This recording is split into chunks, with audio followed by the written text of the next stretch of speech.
Hey famous warrior, welcome back to our channel.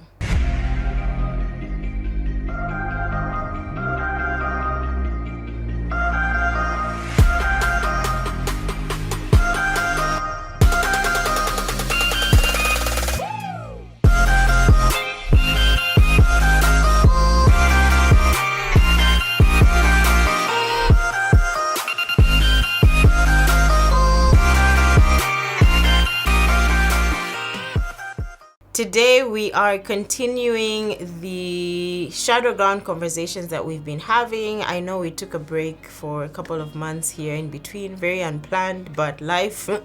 And so we are back, and because this week Ceaser and I are celebrating our anniversary, I thought this episode would be good if it were a shadow ground conversation about the chapter Pieces of Us from the book Shadow Ground. So if you have not yet read the book Shadow Ground, there is a chapter in it that specifically goes into details concerning the challenges that I faced while battling depression and anxiety that affected my marriage, that affected my relationship with Ceaser. And so from the book, you get my perspective, and so I thought it would be good for Ceaser himself to be here to join us for a conversation where we can get to hear his perspective and maybe ask some questions that that chapter in the book doesn't answer. So yeah, I'm excited for this conversation, and I hope that as always it is beneficial to you guys who are watching, listening, and that you can share it amongst yourselves, share it with people who are married, unmarried, people who you think might be struggling with some of the things that we get to talk about today. And even if they aren't, this information is definitely worth having and sharing. So the main man himself, the bae, the boo, the husband, all the the hubby, all the pet names out of the bag. He is here. For me, he's just babe, but he's here to grace us with his presence. He's usually behind the camera. Today he's in front of the camera. So yeah, thanks for joining us, babe. Thanks for having me. Okay. Yeah. So to start, because you've been on the channel before and you've shared your 5 fun facts before, I want to change it up a bit today and ask you to share 5 fun facts about yourself as a husband. Fun facts. I would say number 1 would be that I didn't really dream about being a husband. I guess that's something that people should know. I didn't dream about that. I did dream about being with my best friend like forever and ever, but not being a husband. Number 2 would be fun facts of me being a husband. I love planning stuff. So whether that will be trips, getting that together, I love doing that. Number 2 would be Number 3 would be that I love being a handyman, making sure that things that are broken are taken care of. Yes. Even though my wife thinks that that's not as important as what she does. Yeah. Yeah. Number 4 would be being a husband. I guess it's fun to take care of Louise in a way that she wouldn't herself. I think being that person that sees what she wouldn't see about herself and meeting that need, I guess that's fun. And the last one? The last one is being the one who's always cracking the jokes and being silly. And making light moments of things that are not so light, because especially when your partner is not so funny and take things too seriously sometimes. But yeah, not you, I meant your other partner. Yeah. Okay. Right. Okay. So I've been starting these conversations with a question that I asked at the Shadowground book launch. And even though I asked you to be on my panel and you refused, you're going to answer the question today. Just before we get into the other questions. So the question is, how did your upbringing and culture influence your thoughts, if it did at all, on things surrounding mental health? Yeah, I think hearing a lot of your guests answer this question kind of opened up my mind to this. My upbringing, one of the biggest things that I saw or didn't see was that was people talking about their feelings. I guess for me, because of that, we would obviously, I would never hear of conversations in the house where somebody's going through something and then okay, this person is going through something and they're actually getting the help. Because we did go through stuff. Whether it was visitors coming in the house and you getting bumped out of your bed to sleep on the floor so that you can give room to the visitor, and then you don't like this visitor anymore. But there wasn't any conversation surrounding anything that was affecting you. There also wasn't any, there wasn't any real affection, even with siblings, let alone my parents. One of the things that up to now, I think about it was that I never once thought my mom or my dad that I loved them. First it was my mom, because she passed away first, and then my dad. But when my mom passed away, that was the thing that really got me thinking that, look, I can't remember a time when I just told my mom that I loved her. She knew that I loved her by what I would do, by actions, but it was never things that were talked about or said. You know what I mean? I can't remember. My brother, on the other hand, would do crazy things. Like my brother, but he would do the crazy things when he's drunk. So then he would hug my mom, and then she'd be like, "What's going on?" But I don't have a moment where I remember hugging my mom, like at all. I don't have that. So I think for me, those things troubled me. They troubled me a lot.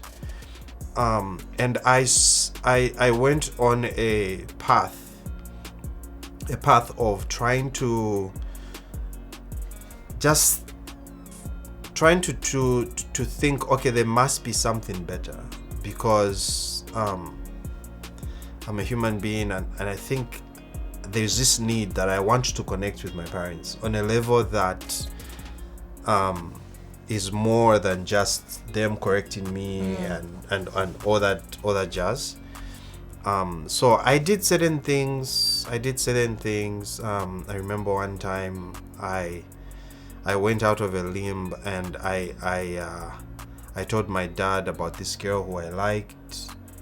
I remember sitting at those stairs, and I said, I have something to tell you.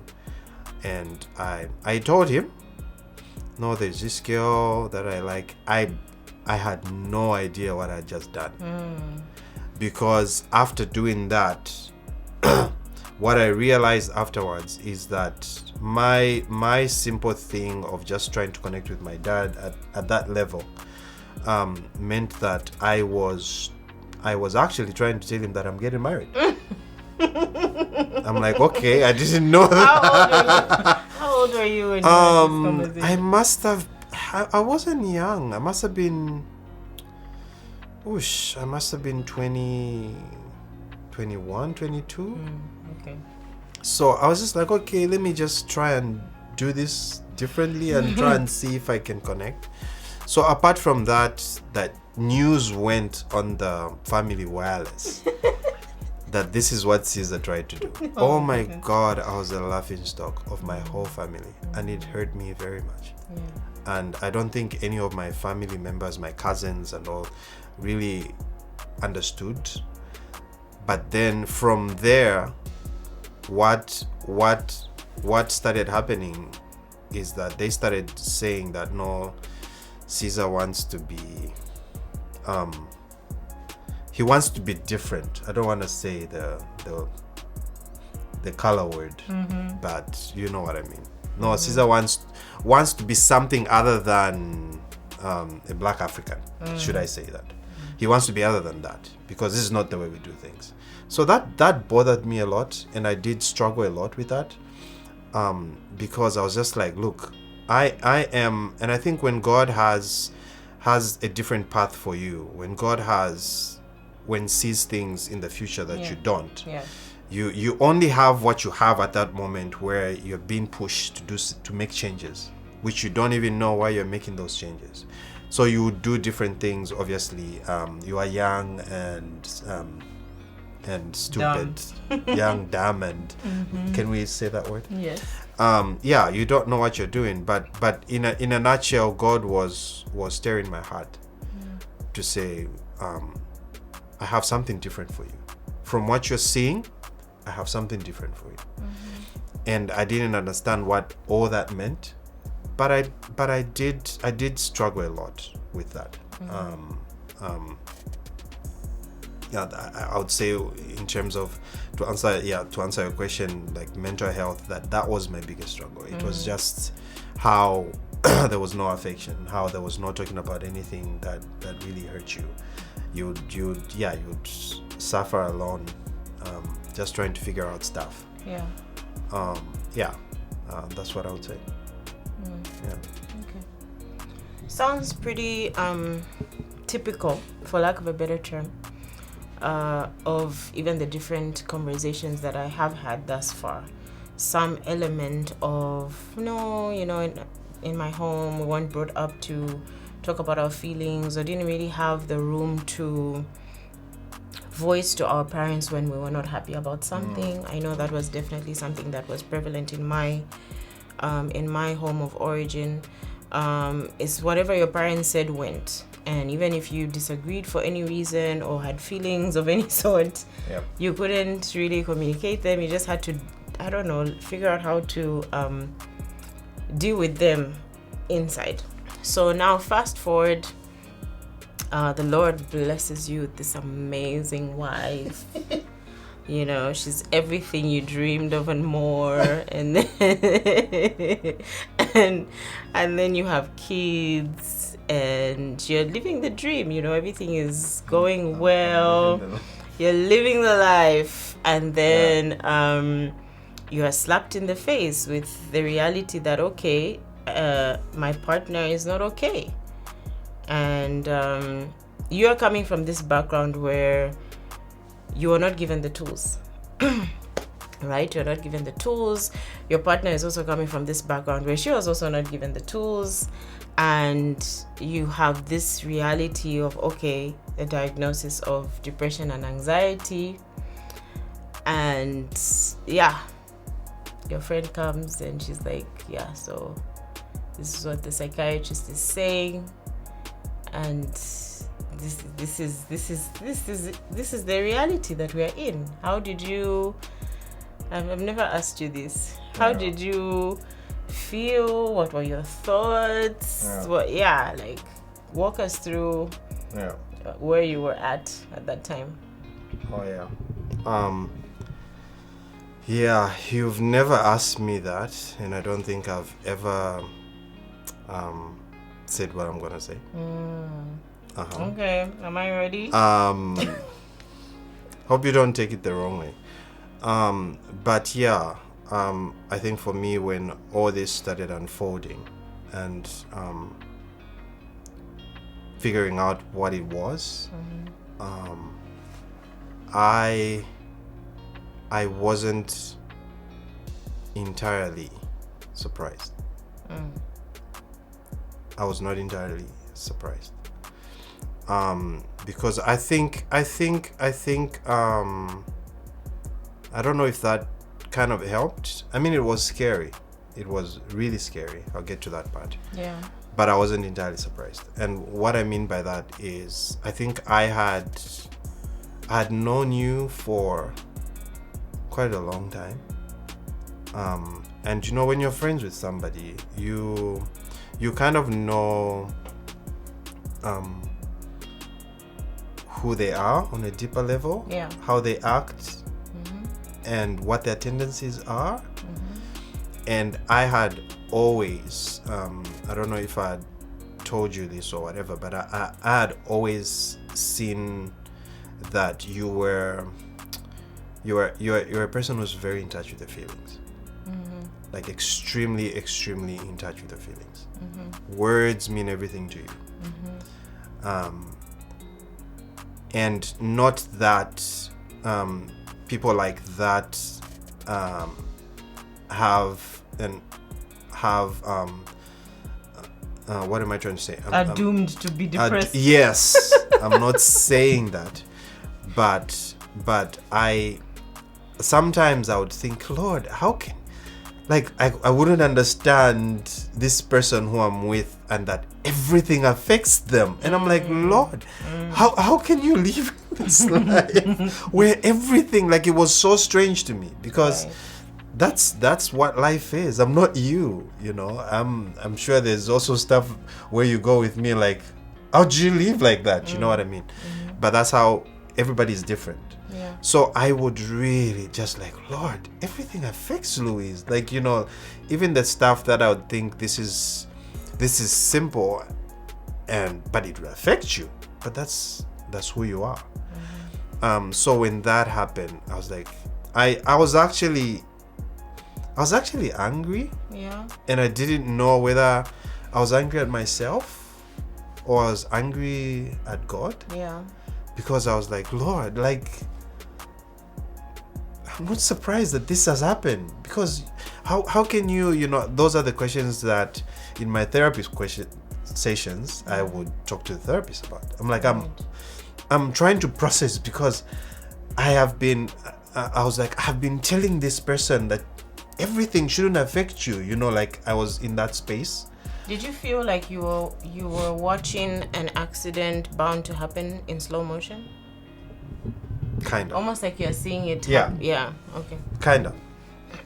Almost like, here we are, like, you know what I mean? Yeah. So that was the first part of it, but I mean, the second part of it was just, it was horrible. It was horrible. And you know, growing up in a Pentecostal church, there were certain things that, and during the early days of being saved, and just in the 90s, there were just so many crazy things. You sound so old when you say the 90s. The 90s are not old. There were just so many things that people would say, and all those things started coming back. Like I'm like, for a moment, I'm like, huh, and this is just demons. And I was like, wait a minute, Caesar, you're an immigrant, what are you talking about? I'm like, oh yeah. Okay. But it was like, oh my God, what is going on here? You know what I mean? But yeah, it was hard. It was hard. And yeah, those were the two fronts. On one front, I was thinking, Lord, okay, trying to process these thoughts of, I kind of like not surprised that this happened. And on the next front, it has happened. And now, like you say, there's no rule book. It's not like I'm going to go out there and remember, I remember I've got a friend, this happened to my friend. Let me go and ask, you know. I didn't have any resource. Yeah. That's why I think that Shadow Ground is a very, very good resource, and I hope people use it. Yeah. So it was hard to figure out what to do. Yeah. I know you're gonna have more questions about this, but yeah, I was just paralyzed. Like I don't know what to do. I don't know what's going on. Yeah. Okay. When you say that you struggled with feelings of anger, some of them being feelings of anger towards yourself, do you feel like the devil ever tried to lie to you by saying things like, you're a bad husband, or how could you let your wife get to this point? Or even if people find out, what would they think of you as a husband for your wife to be in this state? Did you ever struggle with anything like that or anything along those lines?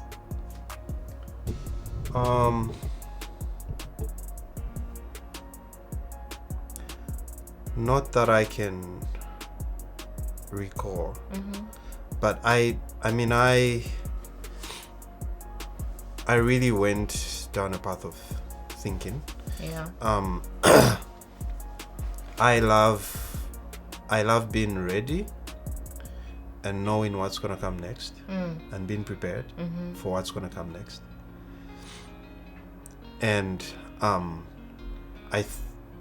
I was disappointed in myself because I thought that my little efforts to try and all the conversation would have when stuff is happening, when we're having arguments and stuff, all the conversation that would come up, I would try, without telling you what I was doing, try to say, look, this and this and this, So I thought all my efforts in trying to get this person not to feel everything has led to this, and I didn't do anything to stop it.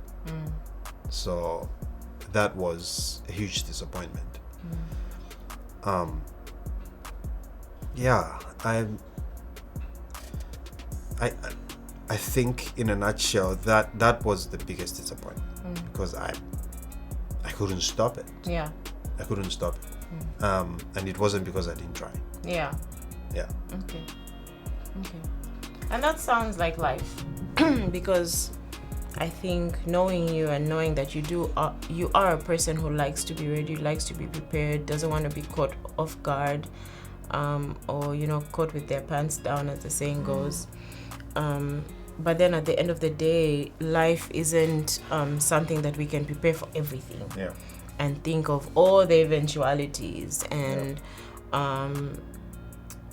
foresee how you're going to react to certain things that happen in life. And you don't plan to lose loved ones. You don't, there's so many things that you don't plan.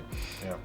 And so when all this is happening and the waves keep coming, and you do process disappointment, but I'm curious to know how you took that disappointment and the anger that you said you felt towards yourself, towards God, disappointment in yourself, I'm assuming disappointment in God, and any feelings that you had even towards me.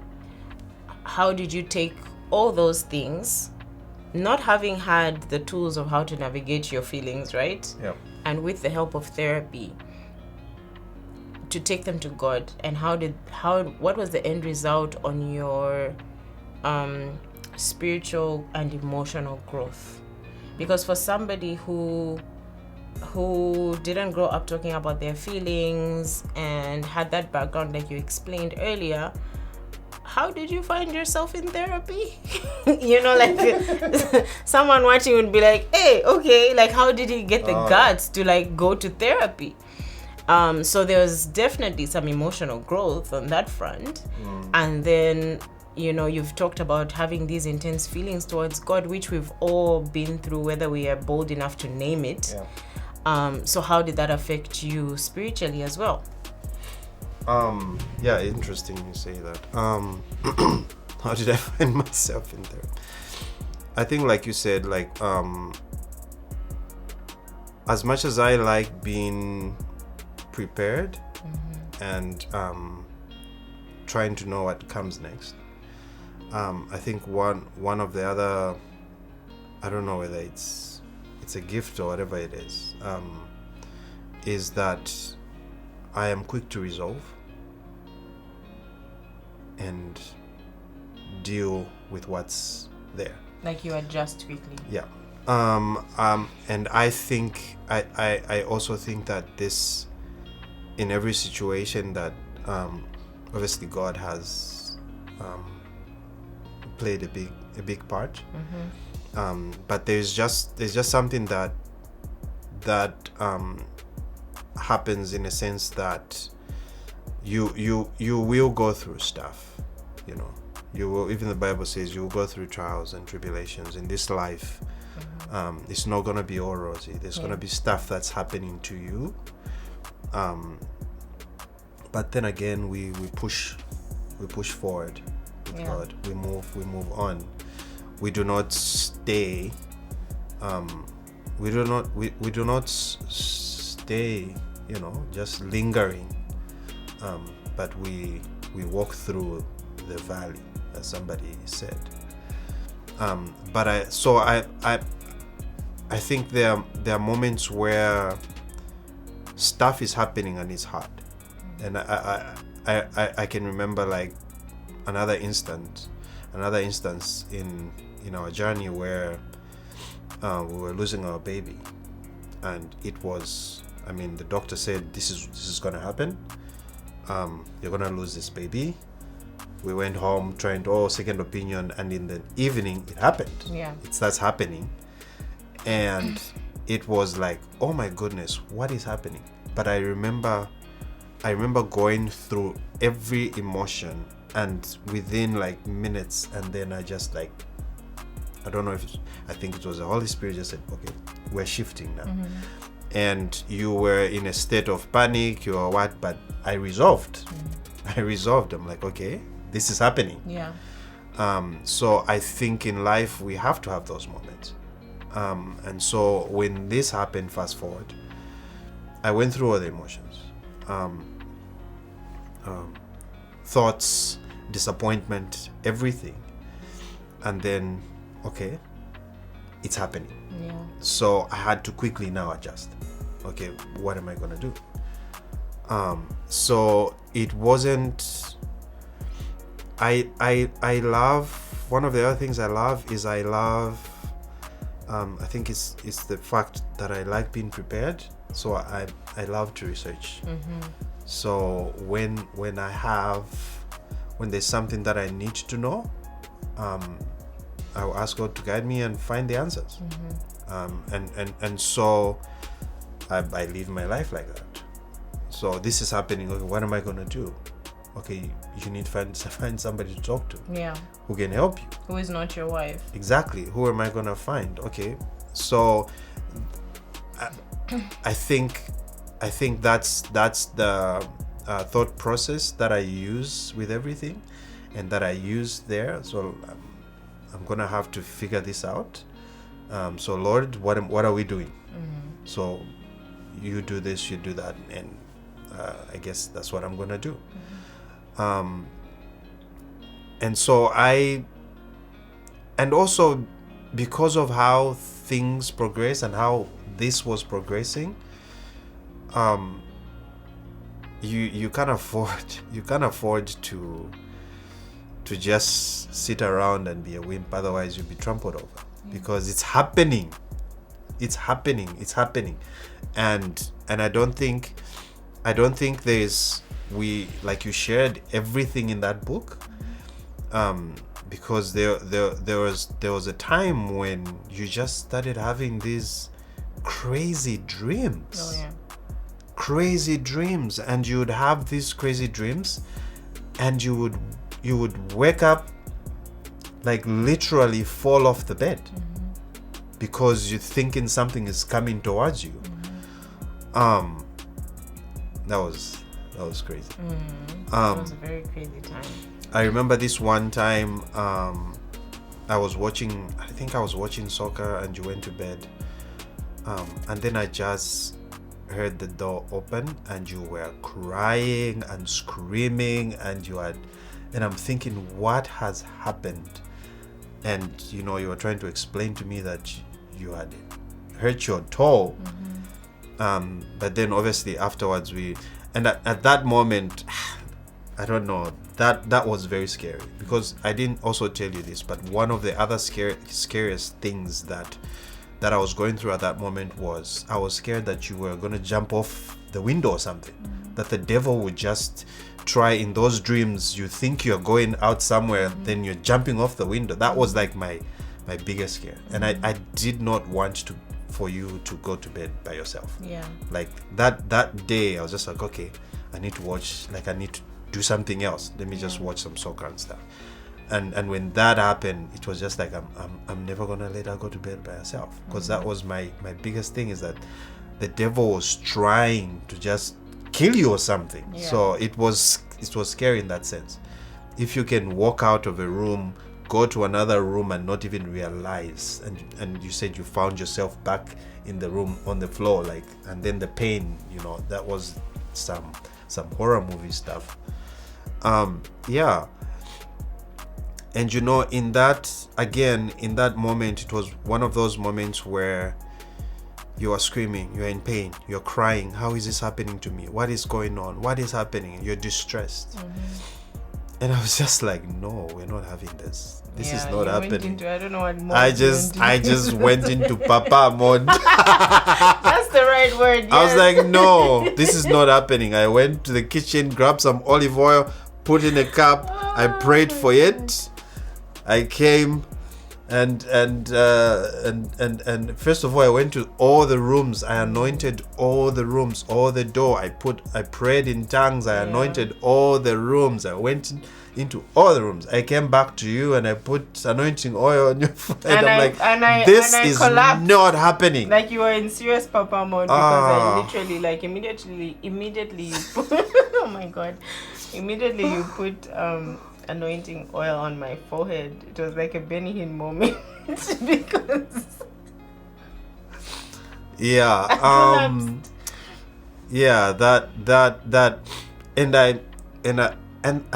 that was the ending point. That's where it ended. That was the last attack you had. That was the last attack you had. So it was happening quick and fast, that there was different things. And you can't afford to just sit by and still be in a state of trying to process. You have to move. And you have to, because in a sense, I'm the one who's okay in it, in inverted commas, because it's also affecting me in a different space.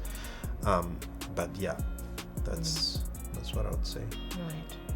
Speaking of being okay, you are not okay, because your friend is not okay, right? No. But life continues to happen. We have kids, we have a home to run, we have businesses we're running, we have responsibilities, we have dependents, and all this stuff is still happening. Like, life doesn't press pause. So how did you find the strength to keep going? I know you've kind of said with the Holy Spirit, but like, are there any practical things that you would do to kind of, like, I don't know, hype yourself up, or I don't know, anything like that? And also, what practical things other than therapy did you do to keep your sanity with all the other responsibilities that you had to take on, including the ones that used to be mine, but now, like, I couldn't do them anymore, and so you had to carry more, and you're also not okay, but these things need to be done, or they need to be carried, and how did you navigate that space? I think I've seen that God has given you a special grace, in that even in your lowest moments, and this is just natural sickness included, you still get stuff done.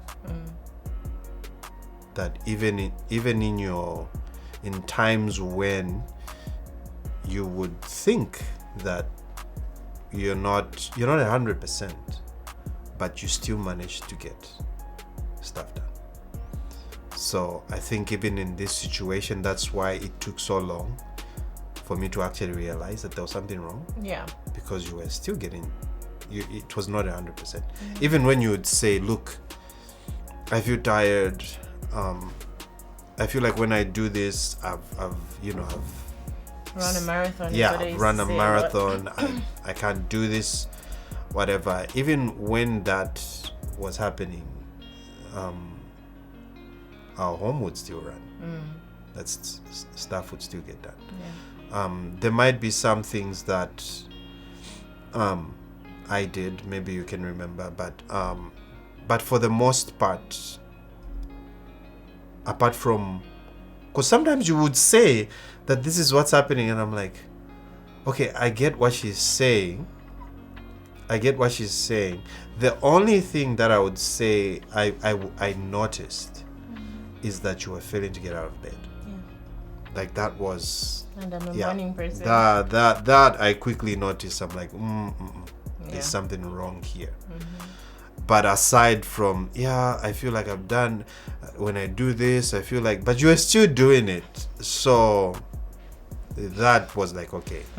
So the biggest thing was the not getting out of bed. That was like, okay, there's something wrong.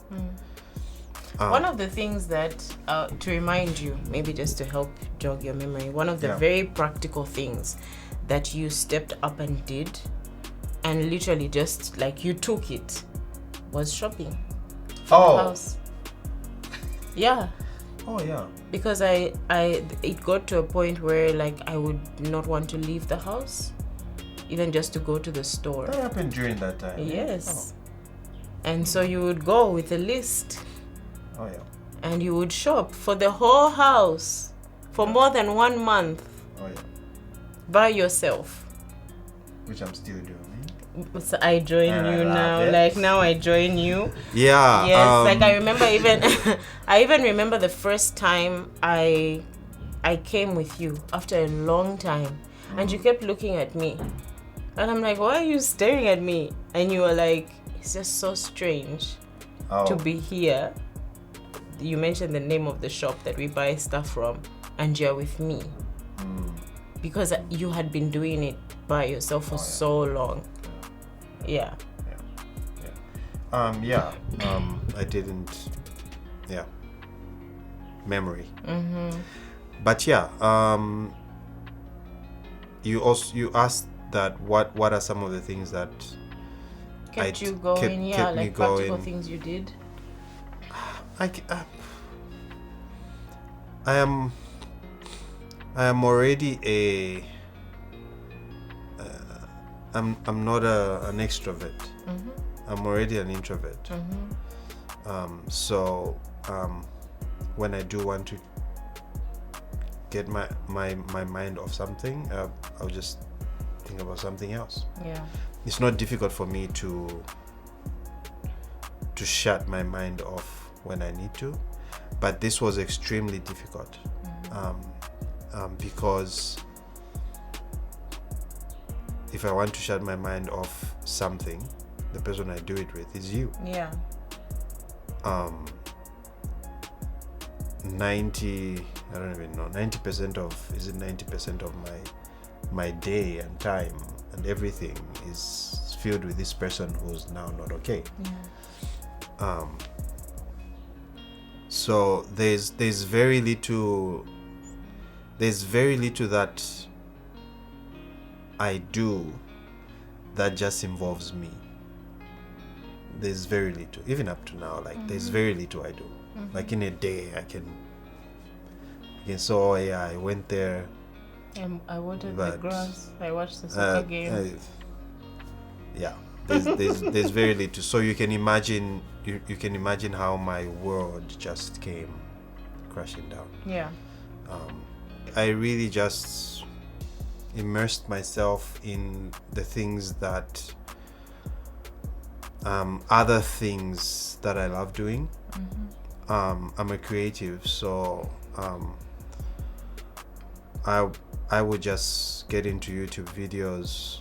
I think at that time Famous Warrior started, and just trying to figure out how are we going to do this, what lighting do we need. Video editing is a hobby, so I thought, okay, this is I can work on this, watch YouTube videos, and that kind of like helped me get my mind off the other stuff. It's just attending to my creative side of doing stuff. So I guess that would be the practical thing that you can do. Find out what you're good at, and just in the times that everything is chaotic, go into your own space and do that. You spoke about the perspective that you had as my partner, right? So that would be a different perspective than my sister had, or that my mom had, or that my friend had, because you are my husband. So you had this unique perspective, not just about what I was going through, but about who I am as a person, my weaknesses, and certain things that I needed to work on to help me get to a better space. And one of the things that I struggled with a lot during that time was feeling like a constant failure. Like every day before I woke up, I had already failed, right? And that kind of kept me in this cycle of just feeling low and my self-esteem going down and all that stuff. So as someone on the outside who could see where I was at, and even times when I would share with you and cry and all that stuff, what are some things that you saw about me and what I was going through that made you feel like, this is a new thing that I've learned about this person and I need to help them in this area, or this is something that I've always seen as a weakness or a dysfunction that the Holy Spirit needs to help us as a couple to overcome so that she can get out of this space, if there was anything like that? Like you've already mentioned, so you feeling like a failure was new. This was new because the Louise I knew would always get stuff done. Right. I have my to-do list, I'm gonna get it done. So this was new. This constant feeling like a failure was new. And I obviously realized that it was because of everything else that was happening, and you were having these lists. I think it also took you by surprise because you were having these lists and then you're not completing them. Yeah.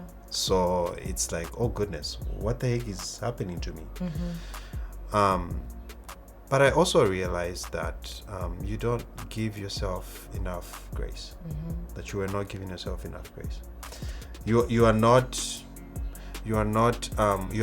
wired that way, if I can say it like that. You're not wired to give yourself enough grace. But obviously I've seen that you've really grown in that space. I did really that's one area I thought, okay, she needs to grow in this area. There is, and I guess for me as a husband and as your friend, there's only so much that I can do in terms of encourage you to say, look, you've done this, you've done that. I think celebrate your little wins and things like that. And like you are saying, I think there's just certain areas in our lives where we need that external person to say the same thing that either of us can say to each other. It would make sense, make more sense. And I think it's over the years it's realizing, like, okay, what are those areas? Like, what are those areas where that's why we need other people. We can't just be the two of you. Because external people will in their spaces and the place that you have in your life will speak into your life over the same thing, but it will hit differently and it will help differently. So I thank God that during that time I do remember that there was one person that would talk to you about this, and they would tell you, Louise, you need to celebrate the little wins. Like, it was a constant voice that kept coming. I thank God for that. Because even if it would come from me, it wouldn't have made much difference. I think for me, the only thing was to try and celebrate the little things that you did. But obviously, because it's hard. The dynamic and the line is thin between husband, friend. It's and what I mean is when you're coming to me and telling me all this stuff, I have to choose which mode I'm going to be. Am I going to be? That's funny. Okay. Am I going to be should I be is this the husband caring mode? Yeah, right. Oh, just listen. Oh, honey, I'm so sorry. Am I going to be the friend? Look, you need to, don't, am I going? So it's a bit tricky. It's all in one. You have to figure out when to listen, and then you have to figure out, okay, when is the right time for me to say, dude, come on. So it's kind of tricky. So that's why you need other people. So maybe you can listen that time. Other people, they will listen, but they will tell you, say, look, my friend, because you come back, but when you do that, you're going to sleep in the same bed. So you have to pick your battles and figure out, okay, how am I going to say this? But that's why you need other people. Yeah. You really, really need other people. But that's the one thing that I thought, okay, Lord, she needs to grow in this. She needs to grow in giving herself more grace. And it's easy because, come on, I don't. There's one other person when I think about, and literally when I think about Louise and all that she does, that there's only one other person that comes to mind. That I know that has the ability to get stuff done. And I think she knows herself. I won't mention it. But so giving yourself grace for me was like, come on, this is easy, because you even when you're not 100%, you are doing what others can't do, even if they were on 150. So it's it was, and I heard somebody say this, that we looked at everything that was happening and we thought, hey, after hearing, like, you were going through that at that time. So I wasn't really worried. I knew you needed to grow in that area, but I wasn't really worried that this was going to be very, like, a huge mountain for you to climb, because I mean, the Lord is already helping you do stuff. Okay. Well, I think we could be here talking about so many things for so long. But I think for today I'll end here, and the last question I'll ask you is, for the husband or wife, spouse, the spice out there listening or watching, who either you have a confirmed diagnosis, your partner has had a confirmed diagnosis by a psychiatrist that they are dealing with depression or anxiety or both, or maybe because you've been reading Shadow Ground or just watching the conversations we've been having so far, you are suspecting that my partner might actually be going through something like this. It might not be to that degree, or maybe it is. How can someone like that better support their partner? What are some lessons maybe you've learned the hard way of things you did that you shouldn't have done? or things you did do or didn't do that was the right move and it helped. Yeah. I think when you realize, like you're saying, don't know what level they're at, but you have to be the support. But in order for you to be the support, you need to know what to do. And this for me was like a whole different territory. Like this stuff, I don't know what to do. So my questions, even when I went to therapy, was, how do I support her when she's feeling like this? How do I support her?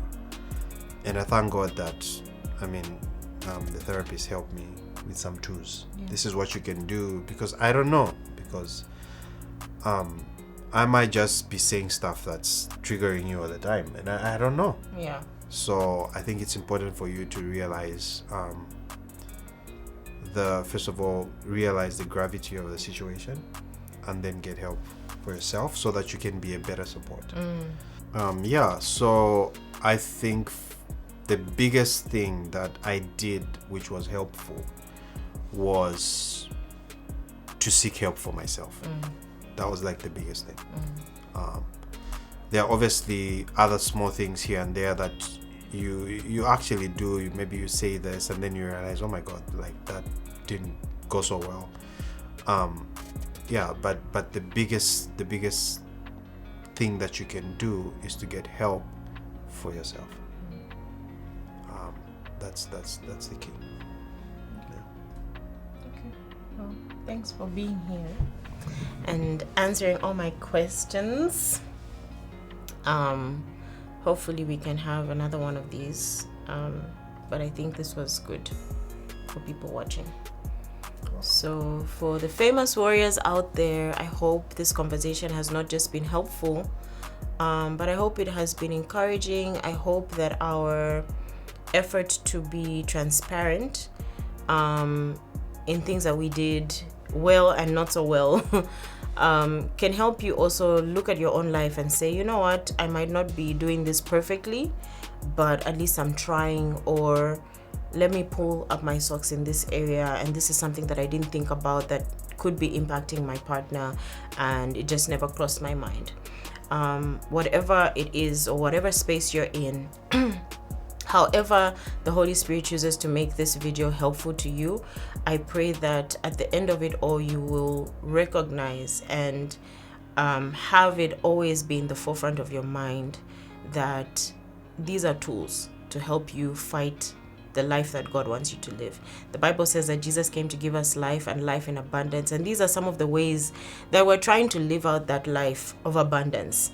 We're not supposed to be bogged down by depression. We're not supposed to live lives plagued by anxiety. And so what are some of the tools? What are some of the conversations we need to be having? What are some of the adjustments we need to be making so that we can live that life of abundance that Jesus came to give us? Because at the end of the day, the chance to fight is a privilege, and it's a privilege that I hope you don't take lightly. It's a privilege that I hope you recognize, that the fact that you woke up this morning, God, I thank you that I woke up this morning and I get to fight another day. It might be a hard fight today, maybe yesterday was harder than today, or next week will be tougher or easier. Wherever you are in your walk with the Lord, or your life, life is a fight. That's just the reality of it. Life is a fight. But just because it's a fight, it doesn't mean that we get to look at it with the negative connotation. We get to look at it with a positive and appreciate that it's a privilege. There are other people who did not wake up to fight today. There are other people who, even though they are living, they literally have lost all fight in them. They have no fight left in them, and they're literally just living shells of lives. But it's a privilege that we get to fight, and you are worth the fight.